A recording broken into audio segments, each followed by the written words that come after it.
It's not a weather warning we see often in our area, a red flag warning. The last time we saw one was in 2012. So just what is a red flag warning and what does it mean for you? 27 First News reporter Alexis Walters explains. Her story is new at 11.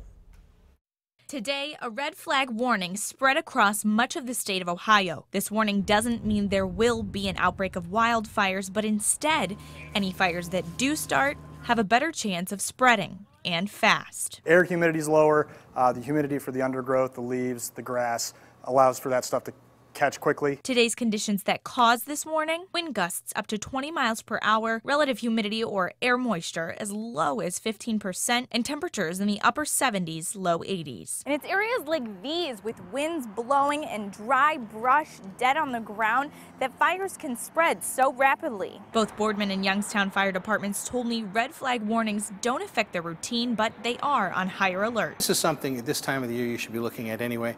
There's a lot of dried grass, there's a lot of dead stuff that is dried out now. It is primarily an avenue we use to communicate with, like Department of Forestry or ODNR for their response sake. For those of you at home, it's an alert to hold off on activities like burning and to avoid throwing things like cigarettes on the ground. In Youngstown, when a red flag warning is issued, it's illegal to burn from the hours of 6 a.m. to 6 p.m., but burning laws differ from city to city. Here in Boardman Township, you're not actually allowed to burn yard debris.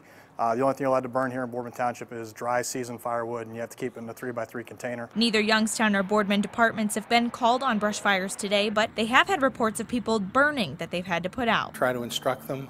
It's better to inform them and become informed populace rather than penalize them, but if it continues, then we'll refer it on. The threat of brush fires doesn't end when the warning does. They can happen anytime, but especially this time of year. Now, if you get a hold of your local fire department, they'll give you pamphlets like this one that have your local burning laws as well as some fire safety tips. In the newsroom, Alexis Walters, WKBN 27 First News.